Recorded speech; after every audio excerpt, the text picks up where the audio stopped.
Howdy folks, this will be an uncut video. It's strange, I used to hate my uncut videos because of how bad I sound, how bad and imperfect the presentation is.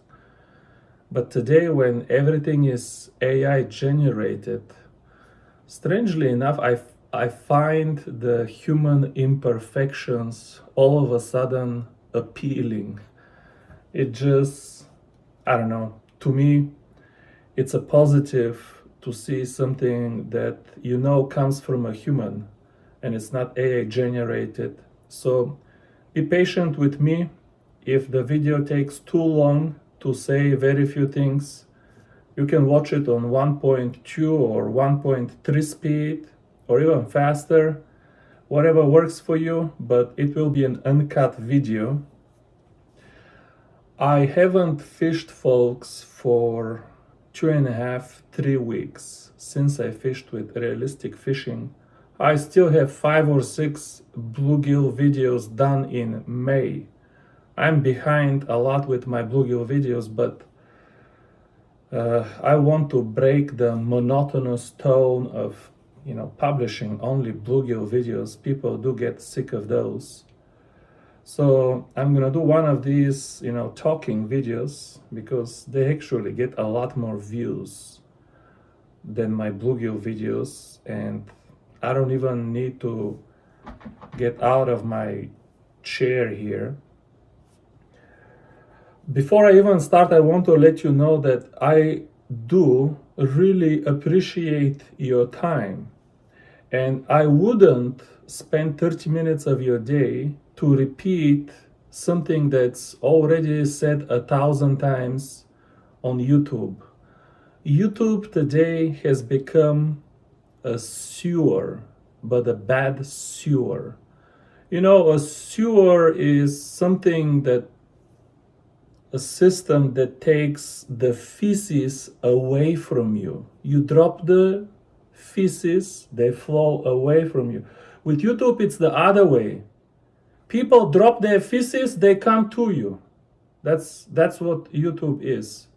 YouTubers shit, and all of the shit from the butts of YouTubers flows to your face. YouTube has become a terrible place to search for information. As much as I hate AI, when I need something, I ask AI instead of these YouTubers. But tangent before I start the video, I just wanted to let you know that before I pick a topic, I do go and search, and I make sure I'm talking on a topic that's not being discussed and beaten to death on YouTube.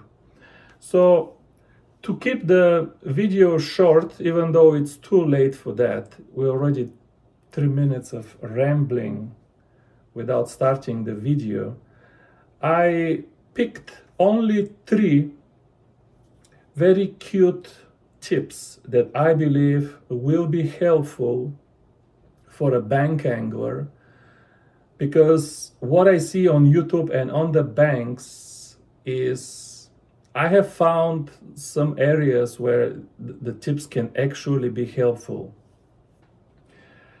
So tip number 1, bank fishing with a float.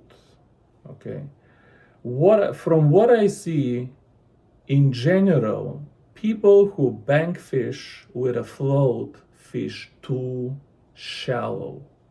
I see the big bobbers, and then I see the jig just 2 or 3 feet under the big bobber, and then they go with the 2 hands and they swing as far as you can, and they drop it in the middle of the cove, and this float, it looks like a buoy. It's so big. Anyway, another topic. Man, I cannot stay on track with these rants.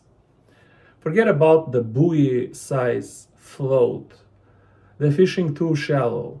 This, I don't know where this came from, this 2-3 feet deep for panfish. Everybody says, these YouTubers, they say, just set it up 2-3 feet.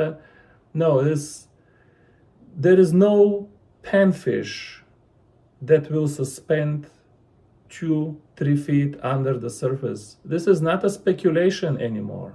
Everybody has a live scope. Ask somebody on the lake with live scope. Panfish doesn't suspend 2-3 feet under the surface. If you're gonna be chucking the big float 30, 40, 50 feet deep, if you're gonna fish 3 feet deep, this is a waste of time. Because even if there is suspended fish, and sometimes there is suspended fish, panfish, both bluegill and crappie, this is my expertise. I'm not talking about the walleye in the north or the saltwater fishing. Bluegill and crappie will school up and they will suspend. They're not going to be on the bottom. And you can catch them on float far from the bank, but they will be, the golden zone, the sweet spot seems to be 6 to 8 feet. At least the top of the school, okay? The top of the school will be 6 to 8 feet under the surface.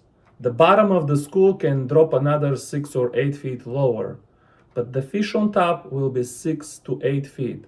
I don't know what's the reason. Maybe the sunlight can get only 6 feet and they don't want to be, I don't know, maybe the oxygen. I didn't research this. This is direct live scope observation. The schools that are offshore, away from the bank, and are suspended, you are not going to be shallower than 6 to 8 feet under the surface. So if you're going to be chucking a bobber over there, putting the jig 3 feet under the float is a waste of time. Now, fishing 3 feet deep with a float is not a waste of time. If you fish the bank and you're tossing the float in front of the weeds, then in front of the weeds, 3 feet deep is perfect. If you know your lake, you're fishing some cove, you know that the cove, the whole cove is 4 feet deep, then setting the float 3 feet deep is perfect, okay? Remember I said in another video, if you have no other information, you're a bank angler, you don't know if there is structure, you don't know anything, just assume that the fish is on the bottom. Statistically, this is the safest assumption, and you want to fish a little bit above the bottom. But if it's 20 feet deep, okay, you have a float, you don't have anything else, you can't fish the bottom, you have to fish suspended, and you hope that you find some suspended schools. Maybe you're casting around a bridge. There is a very good chance to find suspended fish around the bridge. But 3 feet under the float is a waste of time. Find sliding floats. When you cast a sliding float, the jig can still be only 2 feet under the float, so it's easy to chuck it out there. But after it hits the water, the jig can still sink. If you're fishing with a sliding float, I will tell you, set it up even more than 6 feet. Set it up to 7 feet, 8 feet sometimes. That's the golden zone that I have found. Yeah, that's my point about float fishing from the bank. If you are casting far away from the bank, what's going on here? You need a sliding float and like 6 feet of depth minimum. Otherwise, it's a waste of time. Tip number 2 is the sink rate, the slow sink rate. You want it to flutter. How many videos there are on YouTube about sink rate? And they say it has to flutter, you want it slow, you want it weightless. The perception of not just bank anglers, but all anglers about sink rate, that it has to be slow and the lighter the better, is actually correct. It's not wrong, it's correct. It has to be slow. It's more appealing when it's slow. I have not only live scope observations, but now I have aquarium observations. And it matters how slowly the food falls to the bottom. If you drop something too heavy, it doesn't look like food. He's not going to go chase it. But this entire perception that it has to be slow, and this entire pursuit of slow sink rate applies only and only to shallow water fishing. If you fish less than 5 feet of water, again, bank fishing in front of the weeds, 3-4 feet, I agree, the slower the better. This is why I sell so many of these Ecolite jigs that are made not of lead, but the alloy is like only half of the density of lead. You can still cast it, but it falls very slow. If you have a decent lure, it falls very slow. I agree, that's the way to fish the banks.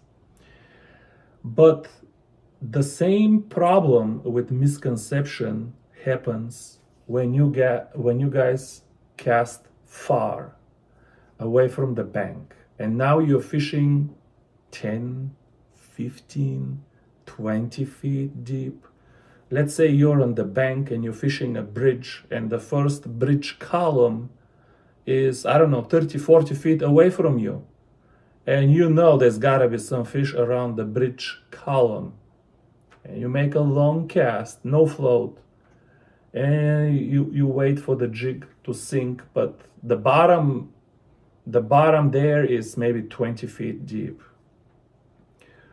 Now, all of this perception that is so natural for bank anglers, for slow fall rate and still using light jigs, now works against you, because when you cast far and it's deep, everything changes. Everything changes completely. Worrying about, the jig falling too fast and the lure being not appealing to the fish is the wrong thing to worry about. You should worry that your jig falls too slow or never gets down there, because you sink in front of the column, but by the time it gets to the bottom, it's 30 feet away from the column because the current took it away. It looks like there is no current to you, but it's impossible to find water with no current. Even in lakes, the water has different temperatures. The boats move it around. There is always water moving one way or that way. And when you fish deep, this is what I want you to remember, folks. Your fishing line is a parachute. It's a parachute. It's like casting a jig with a parachute. You want a 1 gram jig to sink 20 feet deep. When you cast it with this parachute, you're never gonna get a 1 gram jig 20 feet deep with this parachute. You don't know where it's gonna land. It can land in Nickajack Dam, it can land in Guntersville Dam. There is no telling by the time it gets to the bottom where the jig is gonna go. The fishing line is a parachute, and just this intuition is completely wrong. People get a 1 gram jig and they go in some clear water like 3-4 feet deep, and they cast the jig like in front of the feet and it just drops 3 feet like nothing, almost like there is no water. They say, oh, that's not even 1 second. So if it dropped 3-4 feet for not even 1 second, okay, I wait a few seconds, it will get 20 feet deep. But there was no line in front of you when you cast it. The jig just fell. There was some line, but not a lot, and the line had slack. Slack is the other thing that makes everything even worse. Well, the lack of slack makes everything worse. So I have, again, this is not speculation. I want to be clear that what I'm sharing with you, this is Mr. Realistic Fishing. What I'm sharing with you is not a speculation. This is direct live scope observation. You guys see me on Tennessee River fish with tungsten jig heads all the time, even though I have beautiful 2 gram number 8 jig heads. They're cheaper, I make them, it's the best hook, it holds the lure best. Why do I fish with tungsten? Very expensive tungsten, hard to find. When I have beautiful 2 gram jigs, even 20 feet deep, I still use tungsten. Most bank anglers would think that 2 grams of lead is enough to get 20 feet deep.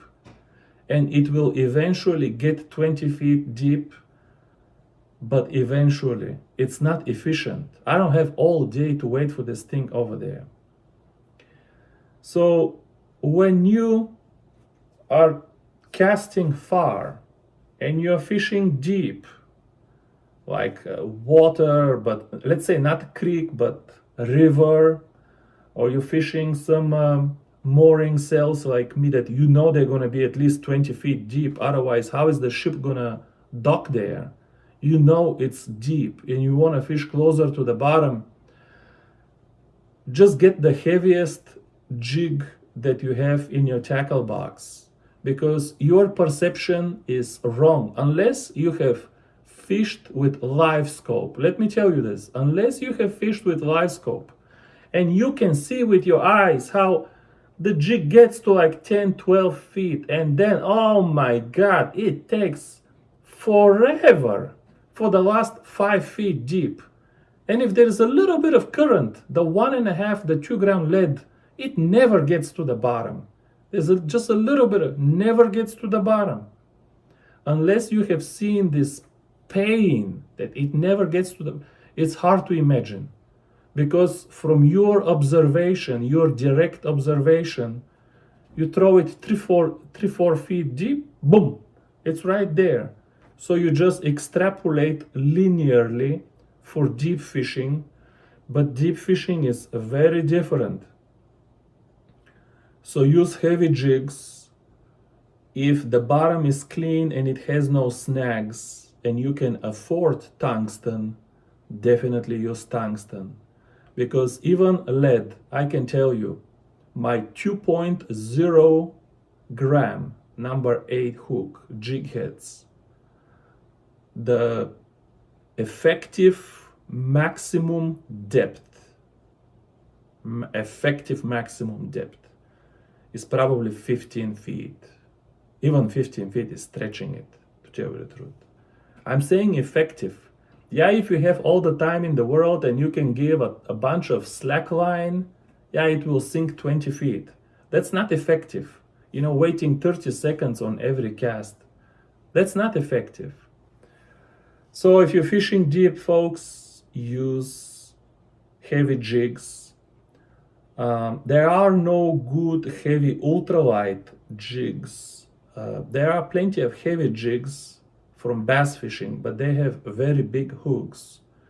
So the only way to put a lot of weight in a small hook, so you still want to fish for white bass, crappie, even bluegill. Bluegill will go very deep. I saw it this winter. You can catch bluegill in more than 20 feet depth. I caught big bluegill in more than 20 feet of depth on small lakes and on the big reservoirs too. They can go very deep. So you still want a small hook when you fish deep, and there is no other way than some Japanese tungsten jig head. Tungsten is too expensive. One day I will make tungsten jig heads, I promise, but the conditions need to improve. One last thing on this topic, I know it took too long. Let's say you have a 2 or even 3 gram tungsten jig head, and you cast it and it finally sank 20 feet deep. The moment you start reeling this 3 gram tungsten jig head, that's a lot of tungsten. The moment you start reeling it, it will start going up. It will be going up. It's not going to be right above the bottom. The moment you start reeling, it will go up, because your line is a parachute and it keeps pulling it up. And even with 3 gram tungsten, folks, if your line is tight because you're pulling the lure, so the line is tight, from time to time, it's good to let the jig get back to the bottom, because remember, the fish is close to the bottom. If you have no other information, assume that the fish is on the bottom. So even though you're fishing with 3 gram jig head, you're thinking, oh, it will be close to the bottom. No, it's not gonna be. After you make a few reels, stop and maybe even give it a little slack line. If you give it a little slack line, your jig, instead of trying to sink 40 feet of line, this is a parachute. This is what tight line, when a jig is sinking under tight line, has to do. It has to sink 40 feet of parachute down. It's very difficult. Now, if you throw the jig and you give it slack line, instead of all of this parachute sinking down, it will actually, the line will move forward and then go down, which is faster than trying to sink all of this line down.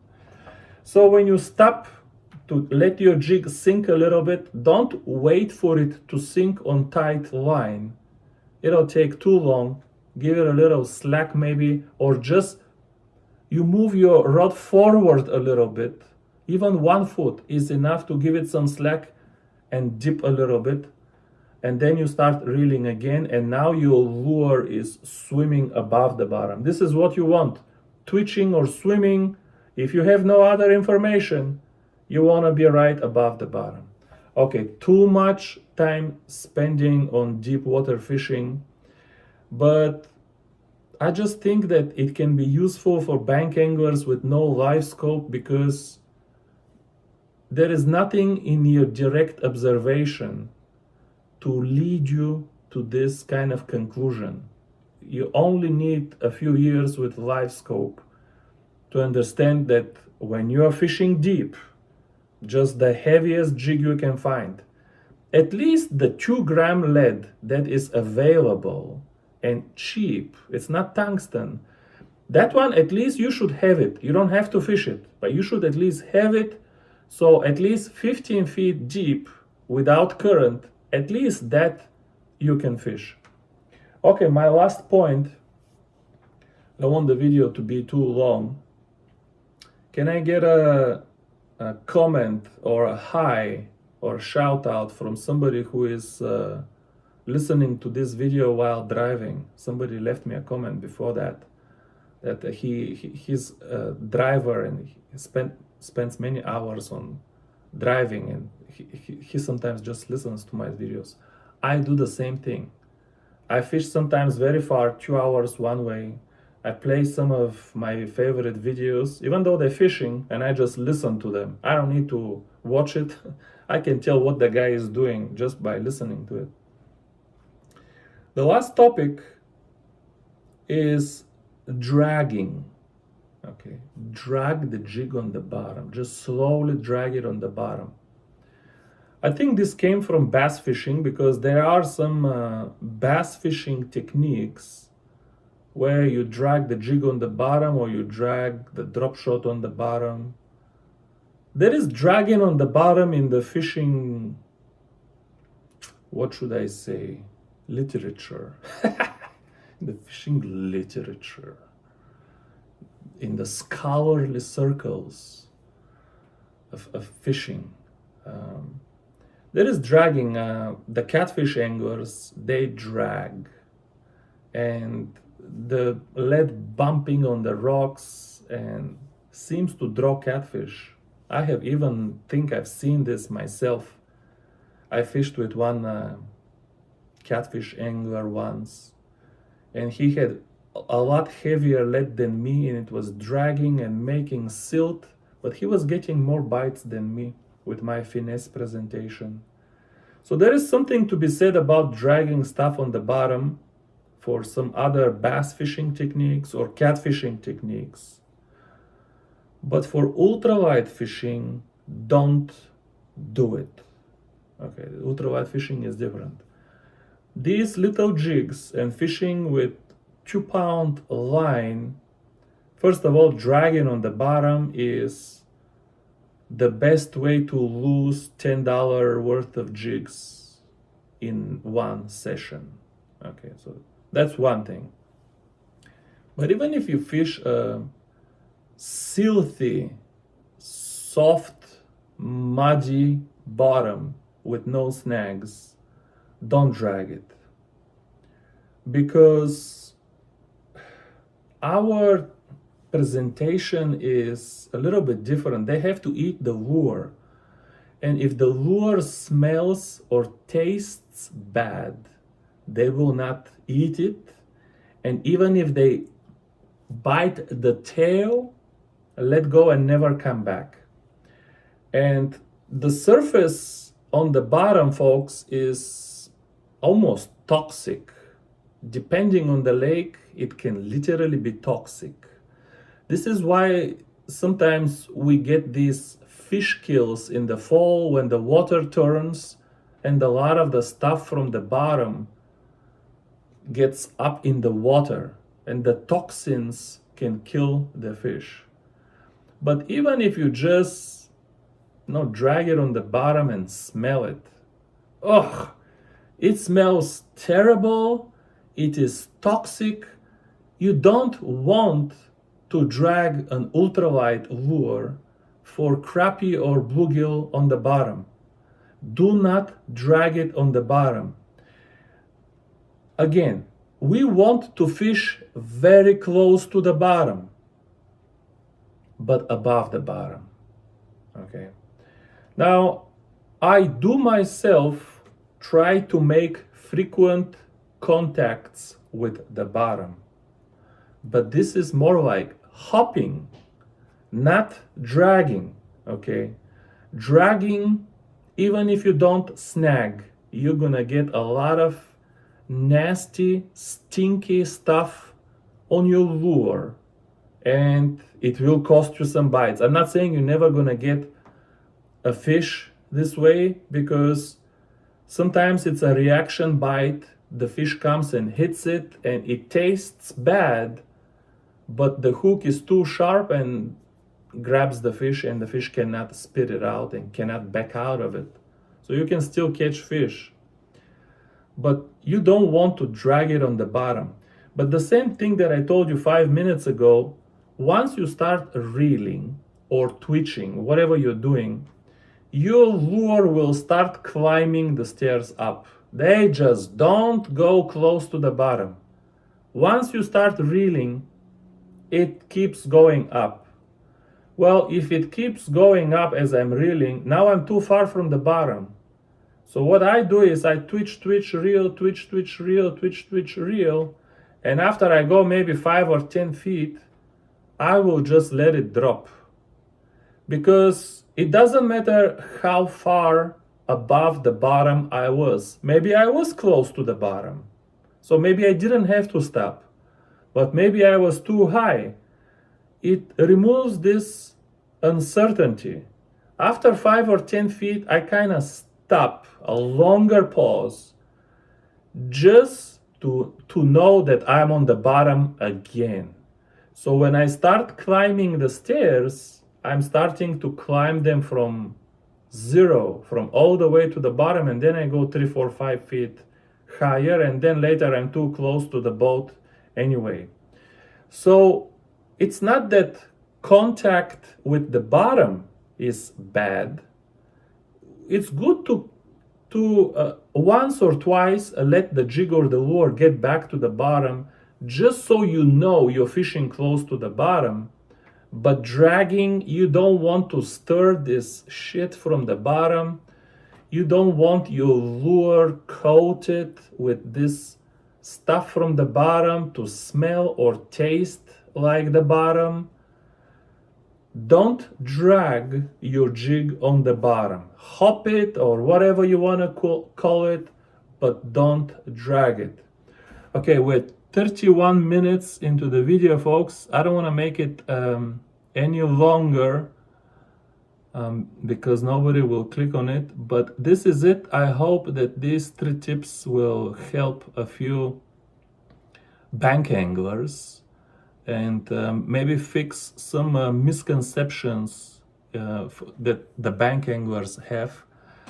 But unfortunately, on Sunday, I have to publish another bluegill video. I still have 5 or 6 amazing bluegill videos. My heart does not let me delete them. Last year, I deleted 1 or 2, but I'll try to publish at least 2 or 3 more. Thanks for watching, folks. Bye-bye to all of the drivers that were listening and not watching the video. I appreciate you guys just the same. Bye-bye.